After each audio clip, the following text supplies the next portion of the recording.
ሰላም በዩቲዩብ እንዲሁም በተለያዩ የሶሻል ሚዲያዎች የምትከታተሉኝ ቅዱሳን ፓልቶክ ውስጥ ያላችሁት እንዳላችሁ ሆናችሁ ማለት ነው። በተለያየ መንገድ ይህ ትምህርት የሚደርሳችሁ ሁሉ የጌታ ሰላም ይብዛላችሁ፣ የጌታ ጸጋ ይብዛላችሁ። የራእይን መጽሐፍ እየተማማርን ነው። በራእይ መጽሐፍ ላይ እየተማማርን ዛሬ 134ኛው ትምህርት ላይ ደርሰናል። ዛሬ የምናገርበት ርዕስ በጌታ ኢየሱስ ክርስቶስ እጅ የመያዝ ሚስጥር በሚል ርዕስ ነው። እሱም ስለ ሰርዴስ ቤተክርስቲያን በተናገረው ላይ ተመስርቼ ነው። ሁላችሁም የኔን ትምህርት የምትፈልጉ ያሬድ አሰፋ ይመር በሚል በዩቲዩብ ውስጥ ታገኙታላችሁ። የተቀሩትንም ትምህርቶች ማለት ነው። የራእይን መጽሐፍ ያስተማርኳቸውን ሌላ ውስጡ የለም። የራእይ መጽሐፍ ብቻ ነው ያለው እዛ ውስጥና ገብታችሁ መማር ትችላላችሁ። እንደዚሁም ቻናሉን ሰብስክራይብ በማድረግ አስተያየት ካላችሁ ኮሜንታችሁን በመጻፍ ከወደዳችሁትም ላይክ በማድረግ አገልግሎቴን እንድትደግፉ በጌታ ስም ለምናችኋለሁ። እዚህ እንኳን የምትሰሙኝ ሰዎች ሄዳችሁ ቢያንስ ለሌላ ማካፈል ወይም ላይክ ማድረግን አትርሱ። ለኔ ምናልባት ለማደግ ይጠቅመኝ ይሆናል። እግዚአብሔር አምላካችን ስሙ ይባረክ።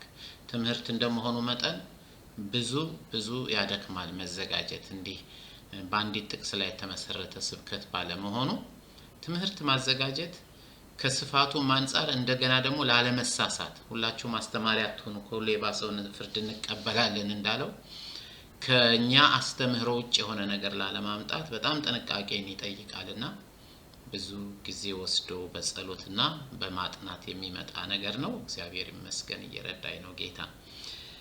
ጸልየን እንጀምር። እግዚአብሔር አምላካችን ሆይ እናመሰግንሃለን። ክብርና ምስጋና ከዘላለም እስከ ዘላለም በሰማይም በምድርም በቅዱሳን ሁሉ አንደበት ለአንተ ለአምላካችን ይሁን። እግዚአብሔር ሆይ ተመስገን ተመስገን ተመስገን። ቅድም ከእህቴ ጋር እንዳመሰገንን አሁንም እኔም አመሰግናለሁ። እግዚአብሔር ሆይ ስለሚደረግልኝ መልካም ነገር ሁሉ ተመስገን፣ ስለሆነው ስላልሆነው ነገር ሁሉ ተመስገን። እግዚአብሔር አምላካችን ሆይ አሁን ደግሞ በአገልግሎቴ አንተ መንፈስህን እንድትሰጥ ብዙ ሰዎችም ወደ አንተ እንዲመጡ እንዲባረኩበት እንዲታነጹበት እጸልያለሁ። ይሄ ትምህርት ለቅዱሳን ክርስቶስን ወደ መምሰል በሚያደርጉት መለወጥ ውስጥ ጌታ ሆይ ትልቅ ድርሻ እንዲኖረው ቃልህ መንፈስም ሕይወትም ያለው እንዲሆን በእኔ የሚሰጠውን ትምህርት እግዚአብሔር ሆይ በመንፈስ ቅዱስህ አማካኝነት ወደ ቅዱሳን እንዲደርስ ይሁን። ተምረው እንዲጠቀሙበት በውስጣቸው ጉልበት እንዲፈጥር በኢየሱስ ስም እንጸልያለን። ቃሉን ሊለቅም ሰዎችንም ሊያደክም የሚመጣ ማናቸውም የክፉ አሰራር በጌታ በኢየሱስ ክርስቶስ ስም ከሚያደምጡት ሁሉ ዘንድ ይራቅ። ቤታቸውን፣ ኑሯቸውን፣ ትዳራቸውን፣ አገልግሎታቸውን፣ ስራቸውን፣ ልጆቻቸውን ከማናቸውም እግዚአብሔር ሆይ ክፉ ነገር እንድትጠብቃቸው ጸልያለሁ። ስለምታደርግላቸው መልካም ነገር ሁሉ ተባረክ። እኔንም እርዳኝ። በጌታ በኢየሱስ ክርስቶስ ስም አምነን ከልባችን እንጸልያለን። አሜን አሜን አሜን። እግዚአብሔር አምላካችን ስሙ ይባረክ። ዛሬ የምናየው ሰሞኑን ያየነው ጥቅስ ውስጥ በአንድ ጥቅስ ውስጥ 4 ትምህርቶች ነው ያዘጋጀሁት። እሱም ራእይ ምዕራፍ 3 ቁጥር 1 ላይ ያለው በሰርዴስ ላለው ቤተክርስቲያን መልአክ እንዲህ ብለህ ጻፍ የሚለውን አይተናል። 7ቱ የእግዚአብሔር መናፍስት የሚለውን አይተናል። 7ቱ ከዋክብት የሚለው አይተናል። ዛሬ ደግሞ በእጁ የመያዝ ሚስጥር የሚለውን እናያለን። ጌታ ቢፈቅድ እኛም በመንኖር በሚቀጥለው ደግሞ በስም ሕያው ነህ ነገር ግን ሞተሃል የሚለውን እናያለን ማለት ነው። 5 መሆኑ ነው መሰለኝ። እግዚአብሔር አምላካችን ስሙ ይባረክ። እርግጥ የመጀመሪያውን ብዙም አልተናገርኩበትም። ስለዚህ ባለፉት ሳምንታት 7ቱ መናፍስት የተባሉት 7ቱ የእግዚአብሔር መናፍስት የተባሉት ምን እንደሆነ አስተምሬያለሁኝ። በ132ኛው ትምህርት ላይ ታገኙታላችሁ። 133ኛው ትምህርት ላይ ደግሞ ሰባቱ ከዋክብት የሚለውን አካፍያለሁ ባለፈው ሳምንት። እሱንም 133ኛው ትምህርት ላይ ታገኙታላችሁ። ታዲያ ዛሬ ቃሉ የሚለው ሰባቱን የእግዚአብሔር መናፍስትና ሰባቱን ከዋክብት በእጁ የያዘው እንዲህ ይላል ስለሚል ሰባቱን የእግዚአብሔር መናፍስትና ሰባቱን ከዋክብት በእጁ የመያዙ ሚስጥር ምንድነው? ሰባቱን የእግዚአብሔር መናፍስት ወይም የእግዚአብሔርን መንፈስ ቅዱስ ያለው መሆኑን አይተናል። ይሄም ደግሞ ቤተክርስቲያኗን እንደገና ለማደስ የሚጠቅም እግዚአብሔር አምላክ ከወደዱ መንፈስ ቅዱስን በሙላት ሊሰጣቸው እንደሚችል የሚገልጽ ነው ብለን ነበር። ሰባቱን ከዋክብት ደግሞ ሰባቱ ከዋክብት የተባሉት ሰባቱ መላእክት መልእክቱ የተጻፈላቸው የቤተክርስቲያኗ ቅዱሳን እንደመሆናቸው መጠን ይሄንም ባለፈው ሳምንት ከተማርን በኋላ በእጁ እንደያዛቸው ዛሬ ተገልጦ እናያለን። ስለዚህ ሰባቱን የእግዚአብሔር መናፍስትና ሰባቱን ከዋክብት በእጁ የያዘው የሚለውን ምን ማለቱ ነው? ራዕይ ምዕራፍ 1 ቁጥር 20 ላይ የተሰጠውን ማብራሪያ ተመልክተናል። ሰባቱ ከዋክብት ሰባቱ መላእክት ናቸው ብሎ ጌታ ኢየሱስ ክርስቶስ ራሱ ፈቶታል። ይሄን ባለፈው አይተናል። ሰባቱ መላእክት የተባሉት ደግሞ መልእክቱ የተላከላቸው ሲሆኑ በቤተክርስቲያን ያሉትን ክርስቲያኖች በሙሉ እንደሚመለከት አብራርተን አጥንተናል። እግዚአብሔር አምላካችን ስሙ ይባረክ። 7 ቁጥር ሙሉ ቁጥር እንደመሆኑ መጠን ሁሉንም የሚያጠቃልል ነው ብለን ነበር። ስለዚህ ሰባቱ ከዋክብት አስቀድሞ እነዚህ መልእክቱ የተጻፈላቸው ሰባቱን አብያተ ክርስቲያናት ዛሬ እንደምናጠናው ደግሞ በሰርዴስ ያለችውንም ቤተክርስቲያን የሚመለከት ሲሆን በመቀጠል ደግሞ ሰባቱ ከዋክብት የተባሉት እስከ ዛሬ ድረስ የነበሩትን አብያተ ክርስቲያናት በሙሉ አሁንም ያሉትንና ጌታችን ኢየሱስ ክርስቶስ እስከሚመጣ ድረስ የሚኖሩትን ሁሉንም አብያተ ክርስቲያናት ይመለከታል ብዬ አስረድቼ ነበር። ምክንያቱም 7 ቁጥር ሙሉ ነውና 7 ቁጥር ሰፊ ነውና እግዚአብሔር አምላካችን ስሙ ይባረክ። እነዛ 7 አብያተ ክርስቲያናት መካከል አንዷ የሆነችውን ይህችን በሰርዴስ ከተማ የምትገኘውን ቤተክርስቲያን ጌታ ኢየሱስ ክርስቶስ ሊናገራት ሲፈልግ ሰባቱ የእግዚአብሔር መናፍስትና ሰባቱ ከዋክብት በእጁ ያዘው እንዲህ ይላል ነው ያላቸው። እያንዳንዱን ቤተክርስቲያን ራሱን ያስተዋወቀበት መንገድ እንዴት እንደሚለያይ ባለፈው አይተናል። ለምሳሌ ለኤፌሶን ቤተክርስቲያን ሰባቱን ከዋክብት በቀኝ እጁ ያዘው በሰባቱ የወርቅ መቅረዞች መካከል የሚመላለሰው ነበር ያላቸው ታስታውሳላችሁ። ለነዚህ ደግሞ በሰምረኔ ስለነበሩት ደግሞ የመጀመሪያውና የመጨረሻው ሞቶ የነበረውም ሕያው የሆነው እንዲህ ይላል ነው ያላቸው። ወደ እነዚህ ጋር ስንመጣ ግን ሰባቱን የእግዚአብሔር መናፍስት ያዘውና ሰባቱን የእግዚአብሔር መናፍስትና ሰባቱን ከዋክብት በእጁ ያዘው ነው የሚያናግራቸው አላቸው። ለምን? ከሚናገረው መልእክት ጋራ እንዳየነው ከሚናገረው መልእክት ጋራ የሚሄደውን ማንነቱን ነበር ሲያሳያቸው የነበረው። እግዚአብሔር ይመስገን። ታዲያ ወገኖች ሆይ በዚህ ክፍል የተናገረው ያለው ለሰርዴስ ቤተክርስቲያን ነውና በእጁ ውስጥ እንደሆኑ እንዲያውቁ ጌታ የፈለገበት ምክንያቱ ምንድነው? እነዚህ ሰባቱን ከዋክብት ማለት ቤተክርስቲያንን በእጁ የያዘው እሱ መሆኑን እንዲያውቁ የፈለገበት ምክንያት ምንድነው? በክርስቶስ ኢየሱስ እጅ የመያዝስ ሚስጥሩ ምንድነው? ሚስጥሩ ምንድነው? ይሄ ለኛም በጣም ይጠቅመናል። በጣም ይጠቅመናል። የሚገርመው ደግሞ ራዕይ ምዕራፍ 1 ቁጥር 20 ላይ ሄደን ስንመለከት ሰባቱን ከዋክብት የያዛቸው በቀኝ እጁ ነው ይላል። በግራ እጁ ሳይሆን በቀኝ እጁ ነው። እንዲያውም ላንብብላችሁ ራዕይ ምዕራፍ 1 ቁጥር 20 ላይ በቀኝ እጅ ያያቸው የሰባቱ ከዋክብትና የሰባቱ የወርቅ መቅረዞች ሚስጥር ይህ ነው። ሰባቱ ከዋክብት የሰባቱ አብያተ ክርስቲያናት መላእክት ናቸው። ሰባቱ መቅረዞች ደግሞ ሰባቱ አብያተ ክርስቲያናት ናቸው ብሏል። ባለፈው አይተናል። ቤተክርስቲያን መቅረዝ የተባለችው አምላኪ መሆኗን ለማሳየት ነው። ቤተክርስቲያን ኮከብ የተባለችበት ምክንያት ደግሞ የምትላክ የምታገለግል መሆኗን ለማሳየት ነው። ወንጌል ሰባኪ መሆኗን ለማሳየት ነው ብለን ነበር። አሁን ታዲያ ጌታ ምን አላቸው? በእጄ ያስኳችሁ እናንተ ሆይ ስሙ፣ እኔ ነኝ የምናገራችሁ እያላቸው ነው። ሰባቱ ከዋክብት የሰባቱ አብያተ ክርስቲያናት መላእክት ናቸው ብሎ ጌታ ራሱ እዚህ ላይ እንደተረጎመልን እነዚህ ከዋክብት እንግዲህ ሰባቱ ከዋክብት ሰባት መላእክት ተብለው የተገለጡት መልእክቱ የተላከላቸው ሰዎች ናቸው ማለት ነው። መቼም በመላእክ ለመላእክ መልእክት ልኮ እኛን እንዲጻፍልን አያረግም እግዚአብሔር። ስለዚህ መልእክቱ የተላከላቸው ሰዎች ናቸው እነዚህ ከዋክብት የተባሉት።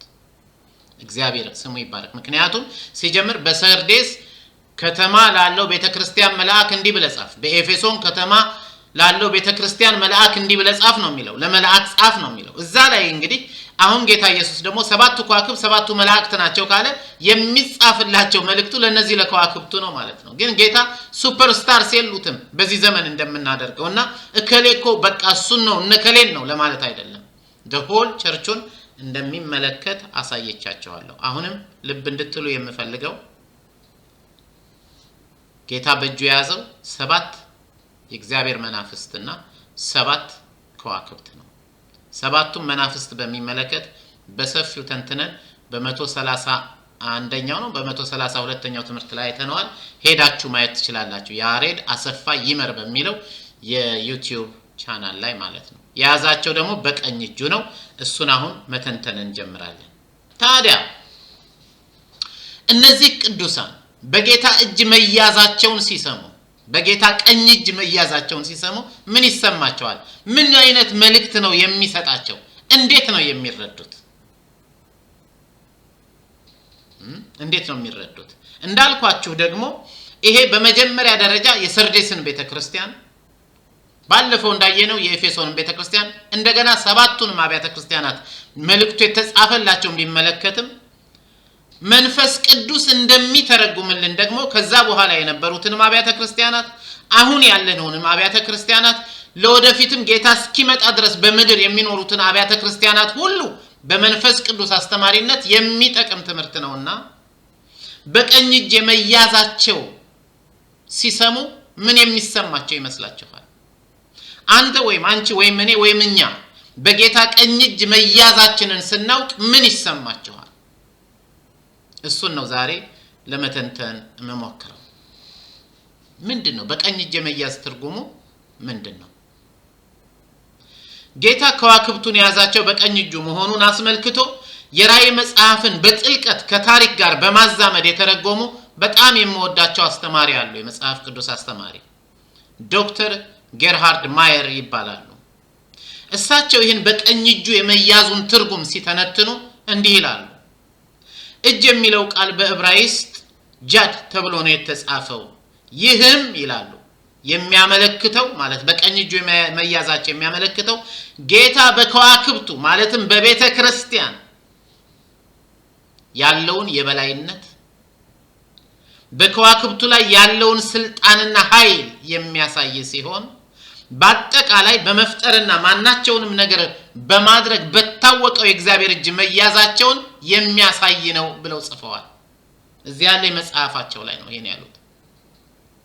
እንግዲህ በቀኝ እጅ መያዝ ማለት ለቤተ ክርስቲያን ለከዋክብቱ ለቅዱሳን ምን ማለት ነው ትርጉሙ ብለን ስናይ በቀኝ እጅ የመያዛቸው ትርጉም ጌታ በእነርሱ ላይ የበላይነት አለው። ጌታ በስልጣንና በኃይል በእነርሱ መካከል ይመላለሳል ማለት ነው እንደሳቸው አገላለጽ። ምክንያቱም በቀኝ እጁ መሆኑ በራሱ መጽሐፍ ቅዱስ በሚናገርበት ቋንቋ በመጽሐፍ ቅዱስ ቋንቋ ልዩ ትርጉም አለው። ምን አለ አንድ ጊዜ ሲናገር ዳዊት ጌታዬን በቀኝ ያየዋለሁ አለ። ማለት እግዚአብሔር ከኔ ጋር ነው ለማለት ሲፈልግ ነው። ማለትም ከዋክብቱን በእጁ የያዛቸው ጌታ ኢየሱስ ክርስቶስ በከዋክብቱ ማለትም በቤተ ክርስቲያንና በእያንዳንዱ ክርስቲያን ሕይወት ውስጥ ባንተ በኔ በእኛ በሁላችንም ውስጥ የበላይ መሆኑንና በእርሱና በእነርሱ በክርስቲያኖቹና በሁኔታዎችም ላይ በስልጣንና በኃይል የሚመላለስ የሚያደርግ መሆኑን እንዲረዱ የሚያሳስባቸው የሚያስገነዝባቸው አረፍተ ነገር ነው ማለት ነው። በተጨማሪ ጌታ ኢየሱስ ክርስቶስ ለከዋክብቱ ማለትም ለቤተ ክርስቲያን ያለውን ቅርብነት በእጃችሁ የያዛችሁት ነገር ቅርባችሁ እንደሆነ ሁሉ ቤተ ክርስቲያን ለክርስቶስ ያላትን ቅርበት የሚያመለክት በመሆኑ ይሄን ሲሰሙ በጣም ደስ ይላቸዋል። በቀኝ እጄ ውስጥ ሆናችሁ በጣም ቅርቤ ናችሁ እያላቸው ነው ያለው ማለት ነው። እንተነትነዋለን። እግዚአብሔር አምላካችን ስሙ ይባረክ። ስለዚህ በመልእክቱ በጣም የሚጽናኑ ይመስለኛል። ይበረታሉ። ዋው ጌታ ለካ ከኛ ጋር ነው። አንድ ጊዜ አንድ ወንድም ጸልይልኛልና ለአንድ ሰው ሲጸልይለት ጌታ እንዲህ ያረግልሃል፣ ጌታ እንዲህ ያረግልሃል፣ ጌታ እንዲህ ይሆንልሃል እንዲህ ብላ ሲለው በቃ አሜን አለ። ሰውየው በጣም ተደሰተ። አንዱን አየውና ደግሞ እግዚአብሔር አምላክ እኔ ካንተ ጋር ነኝ ይልሃል ሲለው አረ ወንድሜ ፓስተር እባክህን ተጨማሪ ንገረኝ አለ። ጌታ ካንተ ጋር ከሆነ ምን ጭማሪ ያስፈልጋል? በቀኝ እጁ ከያዘህ አንተ እኮ ለሱ ቅርቡ ነህ። በአንተ እኮ ሁሉን ማድረግ ይችላል። ለአንተ እኮ ይጠነቀቅልሃል። ወደ ፈለገው ይመራሃል ማለት ነው። እየወረድን እናየዋለን። ስለዚህ እግዚአብሔር ካንተ ጋር ይሁን የሚለውን ከልባችን ካልነው ከዚህ የበለጠ በረከት ያለው ቃል ያለ አይመስለኝም። እግዚአብሔር አምላካችን ስሙ ይባረክ።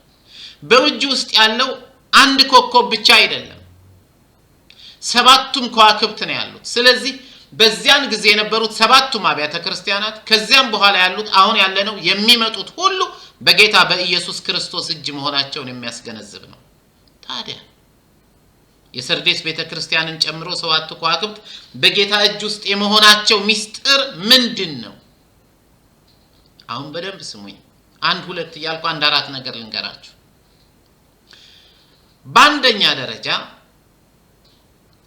በጌታ ኢየሱስ ክርስቶስ እጅ የመሆናቸው እስካሁን የተናገርኩትንም በዛው ከልሰዋል። የሚሰጠው ትርጉም ቤተክርስቲያን የጌታ ኢየሱስ እንደሆነች የሚያስረዳ የጌታን ባለቤትነት የሚያስረግጥ ንግግር ነው። ቤተክርስቲያን የጌታ እንደሆነች ለዚህ እኮ ነው ማቴዎስ ምዕራፍ 16 ቁጥር 17 ላይ ጌታ ሲናገር በዚህ አለት ላይ ብሎ ቤተክርስቲያኔን ነው ያለው እሰራለሁ የገሃነም ደጆችም አያሸንፏትም ያለው ማለት ነው። በቀደመው ትርጉም የገሃነም ደጆች አይቋቋማትም የሚለው ማለት ነው። እኔ በመደበኛው ትርጉም ስለጻፈ ቤተክርስቲያኔን ቤተክርስቲያን የማንም አይደለች፣ የጌታ ኢየሱስ ክርስቶስ ናት። የጌታ ኢየሱስ ክርስቶስ እንዲያውም እንደ አንደኛ ቆሮንቶስ ምዕራፍ 12 አካሉ ናት። እንደ ኤፌሶን ምዕራፍ 2 አካሉ ናት። የቤተክርስቲያን ራስ ክርስቶስ ነው። እኔ ራሴ የተቀመጠበት አካሌ የኔ ነው። አንዳንድ ልዩ ፍጥረት ደግሞ አለ። ዚ አሜዚንግ ሲቪሊንግ ይሏቸዋል በጀርመንኛ። ዚ አሜዚንግ የሆኑ እርስ በርስ ተያይዘው ሁለት ራስ ያለው ቦዲ ማለት ነው። እንደዛ አይደለችም ቤተክርስቲያን። አንድ ራስ ነው ያላት። አንድ ራስ ነው ያላት። እርሱ የቤተክርስቲያን ራስ ከሆነ ሌላ ራስ ሊኖራት አይችልም። የጌታ ናት። ይህም ልክ ለያዕቆብ የተባለውን አይነት አነጋገር ነው። ኢሳይያስ 43 ላይ 1 እና 2 ስታነቡ አሁን ግን ያዕቆብ ሆይ የፈጠረህ እስራኤል ሆይ የሰራህ እግዚአብሔር እንዲህ ይላል። ምን ይላል? ተቤዥቻለሁና አትፍራ፣ በስምህ ጠርቻለሁ፣ አንተ የኔ ነህ። ጌታ ኢየሱስም በዚህ በእጁ ያዘው በሚለው ንግግር ቤተክርስቲያን የኔ ናት እያለ ነው ያለው። አንተ የኔ ነህ። በውሃ ውስጥ በመታልፍበት ጊዜ ከአንተ ጋር ሆናለሁ። ወንዙን ስትሻገር አያሰጥምህም፣ በእሳት ውስጥ ስትሄድ አያቃጥልህም፣ ነበልባሉም አይፈጅህም እያለ ይቀጥላል። ጥበቃውን ሲናገር ማለት ለምን? አንተ የኔ ነህ። ወንድሜ ሆይ ይሄን መልእክት የምትሰማ አንተ የክርስቶስ ነህ። የቤተክርስቲያን መሪዎች ቤተክርስቲያን የክርስቶስ ናት። ስለዚህ በእጁ ውስጥ የመሆኗ ነገር የክርስቶስ የመሆኗ ማረጋገጫ ነው። ይህም በእርሱ ላይ በጌታ በኢየሱስ ክርስቶስ ላይ ምንም ስልጣን ሳይኖራት እርሱ ግን በእርሷ ላይ ትልቅ ስልጣን ያለው ጌታ መሆኑን በቤተክርስቲያን ላይ ስልጣን እንዳለው የሚያሳይ ነው። አንድ ነገር እንደ ምሳሌ ልንገራችሁ። ይሄን ምሳሌ የሰማሁት ከብዙ አመታት በፊት ነው። ስናገረውም ሰምታችሁ ሊሆን ይችላል። አንድ የፕሮቴስታንት አማኝና አንድ የኦርቶዶክስ ቤተክርስቲያን ሰው አንድ ጊዜ ይከራከራሉ። ያስገረመኝን ነው የምነግራችሁ። ይሄን የምነግራችሁ ደግሞ ቤተክርስቲያን የግለሰብ እንዳልሆነች ላሳያችሁ ስለፈለኩ ነው። የጌታ ናት። እና ሁለቱ ሲነጋገሩ ፕሮቴስታንቱ ምን አለው የኦርቶዶክሱን ወንድም፣ እናንተ እኮ ሰው ታመልካላችሁ፣ መላእክትን ታመልካላችሁ፣ እግዚአብሔርንም እናመልካለን ትላላችሁ እያለ ይወቅሰዋል። ሲወቅሰው ያኛው ደግሞ አኛ ለክብራቸው የሚገባ ስግደት እንጂ በፍጹም አናመልካቸው እያለ ይከራከራል። ኦርቶዶክሱ እንዴት እንጂ ታመልካቸው፣ እናንተ እኮ ቤተክርስቲያናችሁ ራሱ የገብርኤል ቤተክርስቲያን፣ የማርያም ቤተክርስቲያን፣ የተክለ ሃይማኖት ቤተክርስቲያን ነው የምትሉት አለው። ያኛው አደገኛ ሰው ነበር ኦርቶዶክሱ። እኛስ መጽሐፍ ቅዱስ ያከበራቸው ነው ማርያምን ብንል ገብርኤልን ብንል አለው። እናንተ አላችሁ አይደል እንዴ የፓስተር ዴቭ ቸርች የፓስተር ሚኪ ቸርች የምትሉት አለው። የገብርኤል ይሻላል የፓስተር ዴቭ? እኔ በጣም ነው የደነገጥኩት።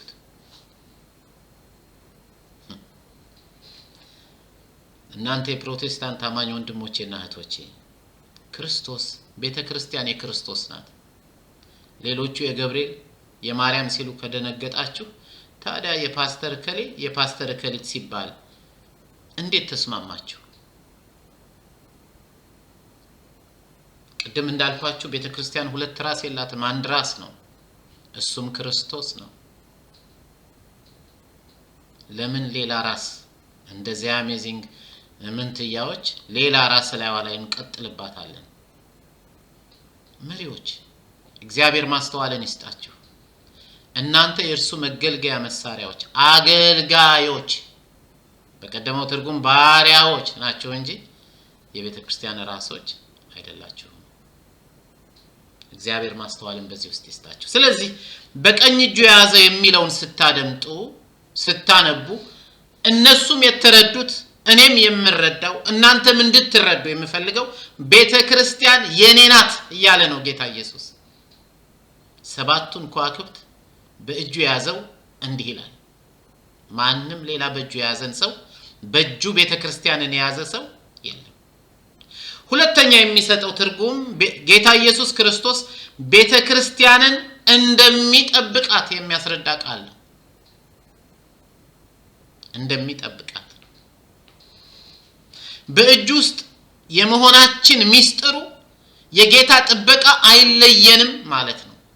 እንደው ከእጁ ወጥተን ካልሄድን ብለን ካልደረቅ ካላን በስተቀር ጌታ ኢየሱስ ከእጄ ማንም አይነጥቃችሁም እኮ ያለ ጌታ ነው። ከአባቴም እጅ ማንም አይነጥቃችሁም ያለ እኮ ጌታ ነው። በእጁ ውስጥ ገብተናልና የጌታ ጥበቃ አይለየንም። የጌታ ጥበቃ አይለያችሁ ወገኖች። ኢሳይያስ 49:16 ብዙ ጊዜ ይጠቀሳል። እነሆ በእጄ መዳፍ ቀርጬሻለሁ፣ ቅጥሮችሽም ሁሉ ጊዜ በፊት ያሉ። ቅጥር የጥበቃ ምሳሌ ነው። በእጁ የመቀረጻቸው ምክንያት ደግሞ ማንም ከዛ እንደ ስታምፕ ከሆነው ከእጁ ላይ እንደ ማህተም ከሆነው ከእጁ ላይ ማንም በመታጠብ እንኳን በመጠረግ እንኳን የማይወጣ ማለት እኮ ነው። እግዚአብሔር አምላካችን ስሙ ይባረክ። ስለዚህ ቤተክርስቲያንን ይጠብቃታል ማለት ነው። ይጠብቃል። ጌታ ሁሉን ስለሚያይ ይጠብቃል።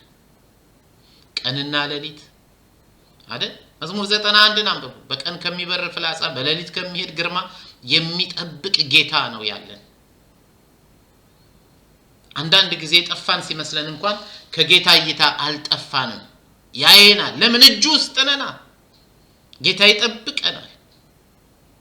እግዚአብሔር አምላካችን ስሙ ይባረክ። እኔ ብዙ ጊዜ ጌታ ጠብቆኛል።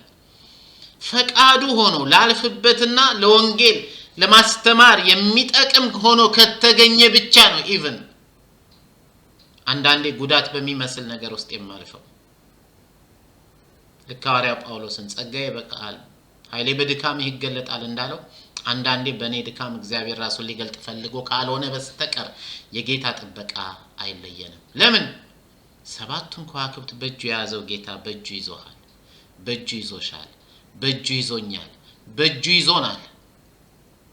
የሰርዴስ ቤተክርስቲያኖች ይሄን ሲሰሙ ምንም እንኳን ስደት የደረሰባቸው እንደሆነ አልተጻፈልንም፣ ባይጻፍም ግን በሚያልፉበት ነገር ሁሉ ውስጥ የጌታ ጥበቃ ከነርሱ ጋር እንደሆነ ይረዳሉ። አንደኛ እነርሱ የክርስቶስ እንደሆኑ፣ ሁለተኛ ክርስቶስም እንደሚጠብቃቸው ይረዳሉ።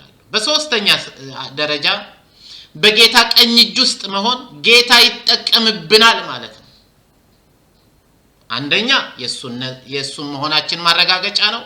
ሁለተኛ ጌታ ይጠብቀናል። ሶስተኛ ጌታ ይጠቀምብናል ማለት ነው። የሰርዴስን ቤተክርስቲያን ሊጠቀምባት ይፈልጋል። በጊዜው በነበረው የወንጌል አገልግሎት የክርስቶስን ወንጌል በመስበክ የጌታን መንግስት እንድታሰፋ የእግዚአብሔርን መንግስት እንድታሰፋ የተጠራች ነች። ጌታ እኮ እንዳዳነን በክርስቶስ እንዳዳነን ተነጥቀን ያልሄድንበት ምክንያት በምድር የክርስቶስን ወንጌል በመስበክ የእግዚአብሔርን መንግስት እንድናሰፋ ነው። ሰራተኞች ተደርገን ነው። ጌታ ኢየሱስ ክርስቶስ ወደ ዓለም ሂዱና ወንጌልን ለፍጥረት ሁሉ ስበኩ ብሎ አደራን ለቤተክርስቲያን ስለሰጠ ያው እንደምታነቡት በታላቁ ተልእኮ ላይ ማቴዎስ 28 ከ18 እስከ 19 አንብቡት። ማቴዎስ 18 28 ከ18 እስከ 29 ኢየሱስ ደቀ መዛሙርቱ ወዳሉበት ቀርቦ እንዲህ አላቸው፣ ስልጣን ሁሉ በሰማይና በምድር ተሰጥቶኛል።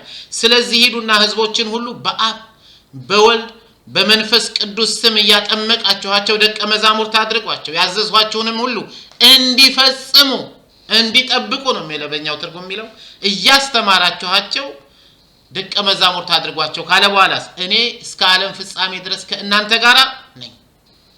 ጌታ ቤተክርስቲያንን ሊጠቀምባት ይፈልጋል። ቤተክርስቲያን እኔ አንድ ጊዜ ወንድማችን ተስፋዬ ጋቢሶ አይ ቲንክ ከ30 ዓመት በፊት ይሆናል ወደ በርሊን መጥቶ የተናገረውን አረሳው። ቤተክርስቲያን በዚህ ከተማ ያለችው የኢትዮጵያ ኮሚኒቲ አይደለችም። ኮሚኒቲማ ሁሉንም ይጨምራል። እኛ የክርስቶስ ቤተክርስቲያን የሆነው ወንጌልን ሰምተን ድነን የክርስቶስ አካል ስለሆነን ክርስቶስን ወክለን በዚህ ምድር እንድናገለግል እንጂ እንደ ኮሚኒቲ በቃ ጌት ቱጌዘር ምናምን የበዓል ቀን እንድንገናኝ ምናምን የተፈጠረች ነገር አይደለች። እንዲያውም እሱ ምን ነበር ያለን? የሱን ቃል ልናገር የወንድም ተስፋዬ ጋቢሶ የተናገረው ቤተክርስቲያን የሀገር ፍቅር ማህበር አይደለችም። ምን ያለ የሀገር ፍቅር ማህበር አይደለችም። ውጭ ሀገር ያለ ነው ኢትዮጵያውያን ኤርትራውያን በየቤተክርስቲያኑ ስንሰባሰብ የሀገር ፍቅር ማህበር አይደለችም።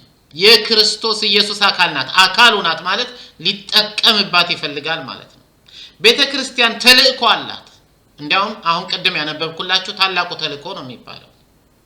የሚጠቀምባትም የአካሉ ማለትም የቤተክርስቲያን ራስ የሆነው ክርስቶስ ኢየሱስ ነው። የማንም መጠቀሚያም አይደለችም። በዚህ ዘመን ብዙዎች ቤተክርስቲያንን የራሳቸው መጠቀሚያ አድርገዋት ስላየን ይመስለናል፣ ግን አይደለም። ክርስቶስ ብቻ ነው የሚጠቀምባት። ጌታ ወደ አባቱ ካረገ በኋላ በምድር ላይ የወንጌልን ስራ እንድትሰራ ያስቀመጣት ቤተክርስቲያንን ነው አይደል? ማርቆስ 16:8 አንብቡት። ኢየሱስ ራሱ ነው የሚለው። ኢየሱስ ራሱ ለዘላለም ድነት የሆነውን የማይለወጠውን ቅዱስ ወንጌል ከፀሐይ መውጫ እስከ መጥለቂያው ድረስ በእጃቸው አሳልፎ ሰጣቸው፣ ላከው ነው የሚለው። በማን? በእነዚህ ቅዱሳን። እነሱስ እዛው ማርቆስ 16 ላይ ቁጥር 20 ላይ አንብቡት። እነርሱም ወጥተው በየስፍራው ሁሉ ሰበኩ፣ ጌታም ከእነርሱ ጋር ይሰራ ነበር። ምን ያደርግ ነበር? ይሰራ ነበር። ከነማን ጋር? ከነሱ ጋር ይሰራ ነበር።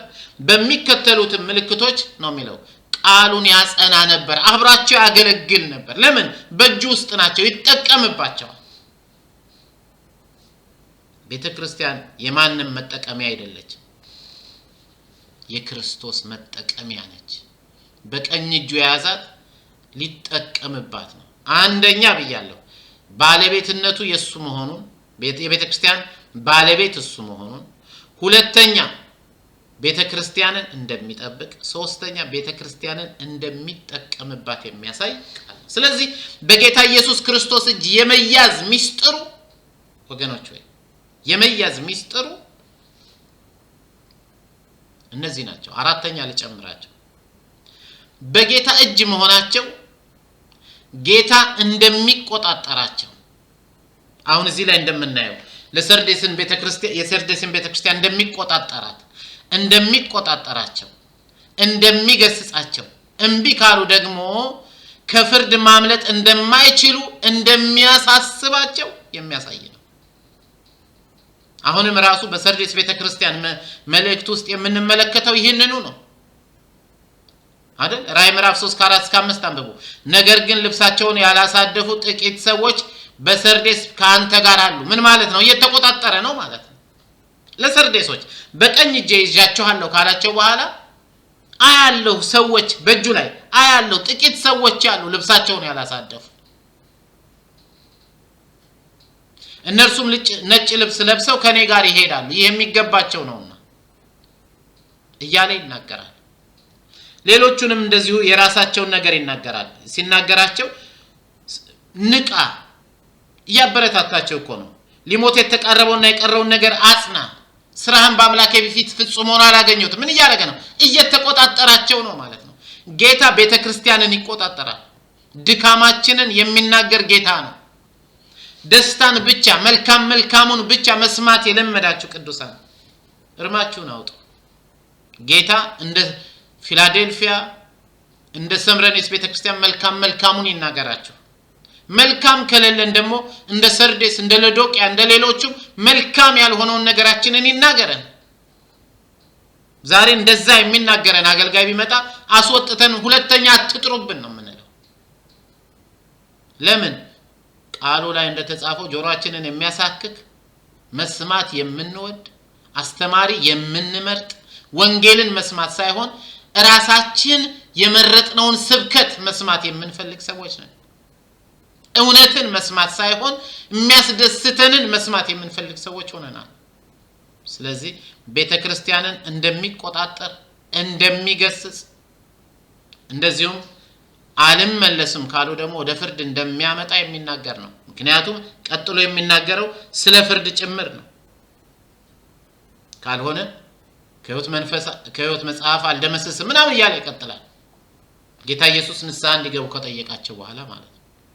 ይህ እንግዲህ የሚያሳየው በእጁ ውስጥ ያለነው እኛ ሙሉ ለሙሉ በጌታ የምንታይ እንደሆነና ስራችን የሚያሸልም ይሁን ወይንም ደግሞ ወደ ፍርድ የሚወስድ እንደሆነ አይቶ አስቀድሞ የሚያስጠነቅቀን ጌታ ነው ያለን። ለምን? በእጁ ውስጥ ነን፣ ያየናል። ለዚህ እኮ ነው ጴጥሮስ ሲጽፍ በአንደኛ ጴጥሮስ 4:17 ችን ጥቅስ ሰው ሁሉ ያውቃታል። ፍርድ ከእግዚአብሔር ቤት የሚጀምርበት ጊዜ ደርሷል እያለ ይናገራል። ከየት? ከእግዚአብሔር ቤት። እንግዲህ ፍርዱ የሚጀምረው በእኛ ከሆነ ለእግዚአብሔር ወንጌል የማይታዘዙ ሰዎች መጨረሻቸው ምን ይሆን እያለ ይጽፋል። ጌታ ጉድለትን የሚናገር ነቀፌታን የሚናገር ጌታ ነው አይደል? እንደዛ እኮ ነው የሚላቸው። የምነቅፍ ስራህን አውቃለሁ ምናምን ብሎ ካለ በኋላ የምነቅፍብህም ደግሞ ነገር አለኝ የሚል ጌታ ነው። ጌታ የሚነቅፈንን ይንገረን እንድናስተካክል እግዚአብሔር ይርዳን። እግዚአብሔር ይርዳን። በጠቅላላው በዚህ ክፍል ስናጠራ የጌታንን ፈራጅነት ለሰርዴስ በተጻፈው መልእክት ላይ የጌታንን ፈራጅነት ስንመለከት የጌታ ተግሳጽ እንዴት ልበለው? የጌታን ተግሳጽ ለአንድ አፍታ እንኳን ልንዘናጋና ልንረሳው አይገባም። በጸጋ ያሳበብን አትንኩኝ የምንል ከሆነ በጣም ችግር ውስጥ ገብተናል። ስለዚህ በእጁ ውስጥ መሆናችን በተጨማሪ ከጌታ የተሰወረ ምንም ነገር ስለሌለን ሁለንተናችን በፊቱ የተራቆተ ነውና በጌታ ፍርድ በሚመጣበት ጊዜ ስራችን እንዳይቃጠልብን መጠንቀቅ አለብን። እንግዲህ ሰባቱን ከዋክብት በጌታ ኢየሱስ ቀኝ እጅ ውስጥ መሆናቸው የከዋክብቱ ባለቤት ማለት ጌታ ኢየሱስ መሆኑንና በእነርሱም ላይ ስልጣን ያለውም እርሱ ብቻ መሆኑን የሚያስገነዝብ ማለትም ይህ መልእክት የተላከላቸው ሰባቱም አብያተ ክርስቲያናት ጌታ ከእነርሱ ጋር መሆኑንና በሚያስፈልጋቸውም ጊዜ ረዳታቸው መሆኑን የሚያዩበት መገለጥ ነው። ስለዚህ ጌታ ምሪትን ይሰጣቸዋል። አሁን ምሪት እየሰጠ ነው። መልእክቱ ምሪት ነው። ንስሐ የሚገባው ንስሐ እንዲገባ፣ መበርታት ያለበት እንዲበረታ፣ ያዘውን እንደያዘ ሆኖ እንዲቀጥል እንደ ፊላዴልፊያ የሚናገርበት ትምህርት። ስለዚህ ጌታ ምሪትን ይሰጣል፣ ይጠቀምባቸዋል፣ ይጠብቃቸዋል፣ ይቆጣጠራቸዋል። ማንም ከእጁ ሊነጥቃቸው አይችልም። እንደዚሁም እኛ በእጁ ውስጥ ነን። ጌታ ምሪትን ይሰጠናል። ጌታ ኢየሱስ ክርስቶስ ይጠብቀናል፣ ይጠቀምብናል፣ ይቆጣጠረናል። ከሰማነው የማይወደውን ማንነታችንን ይነግረናል። እግዚአብሔር ስሙ ይባረክ። እግዚአብሔር ስሙ ይባረክ። እነርሱም በጌታ ኢየሱስ ክርስቶስ ቀኝ እጅ ውስጥ በመሆናቸው ምክንያት ጌታ ምን ያህል ቀርባቸው እንደሆነና እነዚህ የጌታ እጆች ሰራተኞች እንደመሆናቸው መጠን እንደሚጠቀምባቸው አውቀው ስራቸውንም እየመዘነ እንደሚያበረታታቸው አውቀው እንዳስፈላጊነቱም እንደሚገስጻቸው ተረድተው አልፈውም እንዳይጎዱ እንደሚጠነቀቅላቸው አምነው ተቀብለው በጌታ እጅ መሆናቸውን ተረድተው መኖር አለባቸው። ለኛም እንደዚህ ይሆነልን። ታዲያ ምን ይላቸዋል? የሚያስገርመው ከመጨረሴ በፊት ትንሽ ልናገር። እንዲህ ይላቸዋል። ሰባቱን የእግዚአብሔር መናፍስት ሰባቱን ከዋክብት በእጁ ያዘው እንዲህ ይላል። ማን ነው የሚለው? ሰባቱን የእግዚአብሔር መናፍስትና ሰባቱን ከዋክብት በእጁ ያዘው እንዲህ ይላል። እንዴ ለምን ዮሐንስ እንዲህ ይላልሁ አላለም? በኔ አገልግሎት ለምን አላለም ዮሐንስ? ለምን እንዲህ ይላል ይላል? ለምን እኔ ላልሁ አይልም? ጌታ የነገረኝን ልንገራችሁ፣ ይሄ ነው እንዲህ አለኝ እንዲህ አላለም። ያለው በቃ ሰባቱን የእግዚአብሔር መናፍስት እና ሰባቱን ከዋክብት በቀኝ እጁ ያዘው፣ ይቅርታ በእጁ ያዘው፣ በቀኝ እጁ ያዘው የሚለው አንድ 20 ላይ ነው። እንዲህ ይላል። እንደዚሁም ደግሞ ምዕራፍ 2 ቁጥር 1 ላይ ራእይ ላይ ይላል በቀኝ እጁ ይላል። እዚህ ላይ ግን ሰባቱን የእግዚአብሔር መናፍስት ሰባቱንም ከዋክብት በእጁ የያዘው ነው የሚለው። እንዲህ ይላል፣ እንዲህ ይላል፣ እንዲህ ይላል። ማን? እርሱ ሰባቱን የእግዚአብሔር መናፍስትና ሰባቱን ከዋክብት በእጁ የያዘው ማን ነው? እሱ ጌታ ኢየሱስ ክርስቶስ። ይህ ለሰርዴስ የተላከው መልእክት የዮሐንስ የራሱ መልእክት ሳይሆን የጌታ ኢየሱስ ክርስቶስ መልእክት ነው። ከዚህ ቀጥሎ እንደምንመለከተው በሰው አስተያየት ሕያው ለመሆናቸው የሚነገርላቸው እነዚህን የሰርዴስ ቅዱሳን ኖ ሕያው ነህ ቢሉህም ሞተሃል ብሎ መናገር የሚችል ጌታ ነው። ሰው ሊመሰክርላቸው ይችላል። ጌታ ግን ስለማያቸው ነው። አንተ ስም ነው ያለ። ማን ነው ያለው? ጌታ። እንደ ሰው ያልሆነ የጌታ ኢየሱስ ክርስቶስ የራሱ የሆነ በእሱ እይታ ዘንድ የታዩትን አይነት ነገር ይነግራቸዋል። ምንም እንኳን በዮሐንስ ቢሆንም መልእክቱ የመጣው እሱ የሚለው እንዲህ ይላል የሚለው ጌታን ነው። የብሉይ ኪዳን ነቢያት ሲናገሩ የሰራዊት ጌታ እግዚአብሔር እንዲህ ይላል፣ የጌታ ቃል ወደኔ እንዲህ ሲል መጣ እያሉ ነበር የሚተነብዩት። ዮሐንስ ደግሞ ሰባቱን የእግዚአብሔር መናፍስትና ሰባቱን ከዋክብት ያዘው እንዲህ ይላል። ይህን መልእክት ወደ ቤተ ክርስቲያኗ የላከው የሰባቱ የእግዚአብሔር መናፍስትና ሰባቱን ከዋክብት በእጁ ያዘው ኢየሱስ ክርስቶስ ነው እያላቸው። በዘመናችን ግን እንዲህ አይደለም። እነሱ ራሳቸው እንዳሉ እነሱ ራሳቸው እንደተናገሩ የሚነግሩን በነብይ ስም ራሳቸውን የሾሙ ወይም ሰዎች የሾሟቸው ብዙ ሰዎች አሉ። ዮሐንስ ግን ነው እንዲህ የሚለው ጌታ ነው። በዚህ ዘመን እኔን የሚያስገርሙኝ ነገሮች እንግዲህ እነዚህ ናቸው። ሰዎች ጌታ እንዲህ ይለኛል ብለው እንኳን ከተናገሩ በኋላ ጌታ ያለው በደረሰ ጊዜ ጌታ ያለው ተፈጸመ ከማለት ይልቅ እኔ ያልኩት ደረሰ የሚል ቪዲዮ ይሰሩልናል። እንዴ ብዬሽ ነበር አለ። ሃሌሉያ። አዎ አንተ እንደ ኢየሱስ ነው። እኔ በጣም ከመወዳት እናቴ ጋር የምከራከረው በዚህ ነው። ጌታ በአገልጋዩ በእንትና በኩል አዎ ታለምዬ ጌታ ነው በይ ቢሆን እንኳን ማለት ነው ቢሆን እንኳን የተባለው ቢደርስ እንኳን እንግዲህ ጌታ ኢየሱስ እሱ ራሱ እንዲህ ይላል ብሎ የተናገረው ስለ ራሱ ነው። ያስተላለፈው ዮሐንስ ነው።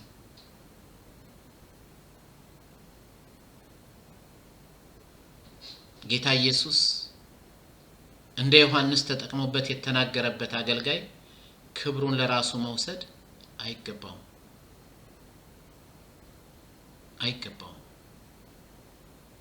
እንደ ዮሐንስ ያለውም ያደረገውም ጌታ መሆኑን መናገር አለበት። ያለው ጌታ ነው ያደረገው ጌታ ነው ብሎ መናገር አለበት አገልጋይ። በተለይ በዚህ በማህበራዊ ሚዲያ በተስፋፋበት ዘመን ሁሉን ነገር ራሳቸው እንዳደረጉ በመናገር የሚመጻደቁ አገልጋይነን ባዮች በጣም በዝተዋል። ማህበራዊ ሚዲያውን ሁሉ አጣበውታል። አንዳንዶቹም ሲዋረዱ ያየን ነው። የዓለም መሳቂያ ሆነዋል። መላእክትን አዛለሁ የሚሉ አሉ። ጌታ ካለው ውጭ አሁን ዮሐንስ መላእክትን አዞ ይሄን መልእክት ሊለውጥላቸው አይችልም። መላእክትንም የማዘዝ ስልጣኑ የለንም። አይሰማ ይሰማቸዋል። ቅዱሳን ጆዳይ ያለሽ ይገርማል። እሺ አንዳንዶቹማ ጌታ በሰራው በጎነት የእነርሱ ስም ካልተጨመረ ያኮርፋሉ። what እርሱ ሊልቅ እኔ ግን ላንስ ለምን አትሉ? አሁን በማገለግልበት ሮም ውስጥ ብዙ ምስክሮች አሉ። ማገልገል ከጀመርኩኝ አሁን ወደ 20 ዓመት ሊሞላኝ ነው። በጌታ ፊት እውነት እናገራለሁ። ሳገለግል ብዙ ሰዎች ተፈውሰዋል። ኢቭን አይፈወስም ከተባለ በሽታ ከብዙ ነውርና ኃጢአት ተላቀዋል። እስቲ ሰው ይመስክር። አንድ ቀን በእነሱ ቦታ ገብቼ ስሜን አስገብቼ ተናግሬ አላውቅም። በፍጹም ጌታ ነው ያደረገው። መልእክት ካለኝም ጌታ አለ። ኢቭን የማስተምረውን ትምህርት ብዙ የምጨነቀው ወደዚያ ቤተክርስቲያን ሄጄ ሳገለግል የተሳካልኝን ስብከት ይዤ ከመሄድ ይልቅ ጌታ ሆይ ለዚያ ቤተክርስቲያን ልትለው የምትፈልገው ምንድነው ብዬ በእውነት ነው የምላችሁ ተጨንቄ ተጠብቤ ጸልዬ አንብቤ ጌታ በቃ እስከምገላገል ክብደቱን ልነግራችሁ አልችልም። ወደትኛውም አገር ሲሄድ እንግዲህ በዚህ ክፍል እንደምንመለከተው ለቤተክርስቲያን ተክሳጽም ሆነ ማበረታቻ የተናገረው ጌታ ኢየሱስ ክርስቶስ ነው። እኛም ሲናገር መስማት ይሁንልን። በእኛ በፕሮቴስታንት ቤተክርስቲያን ውስጥ ምንም አሁን ቢመጻደቁም አንድ እውነት ልንገራችሁ፣ እኛ ሱፐርስታር የለንም። ከዋክብት የተባሉት ሁሉም ናቸው። ሱፐርስታር የለንም። ዛሬ እንደ ሱፐርስታር ያደረግናቸው ሁሉ ራሱ ባለማወቃችን ነው። እኛ ሱፐርስታር የለንም። ሱፐርስታር ያላቸው ሾው የሚያሳዩ ሰዎች ናቸው። ኢየሱስን የሚያሳዩ ግን እነርሱ ሊያንሱ ክርስቶስ ሊታይ ራሳቸውን ዝቅ ያደርጋሉ። ስለዚህ ዮሐንስ ምን አለ? በዮሐንስ ጌታ ራሱ መልእክቱን ሲልክ ሰባቱ የእግዚአብሔር መናፍስትና ሰባቱ ከዋክብት በእጁ ያዘው እንዲህ ይላል። ጌታ ሆይ ስለምትናገረን እስከዛሬም ስለተናገርከን እናመሰግናለን። በእጅ ውስጥ መሆናችን እየተጠበቀን እንደሆነ የአንተ እንደሆነን እንደምትጠቀምብን እንደምትቆጣጠረን ምሪትን እንደምትሰጠን ጌታ ሆይ አስተምሮናልና እናመሰግናለን። በዚህም ዘመን ላለን ቅዱሳን ይሄን መልእክቴን ለሚሰሙ ሁሉ ጌታ ሆይ በእጅህ ውስጥ እንዳሉ እንዲገነዘቡ ምሪትን እንድትሰጣቸው ያንተ እንደሆኑ እንዲያውቁ እንድትጠብቃቸው እንድትጠቀምባቸው ጉድለታቸውንም እየነገርክ እንድታስጠነቅቃቸው መልካሙንም አይተህ እንድትባርካቸው ጌታ ሆይ ጸልያለሁ።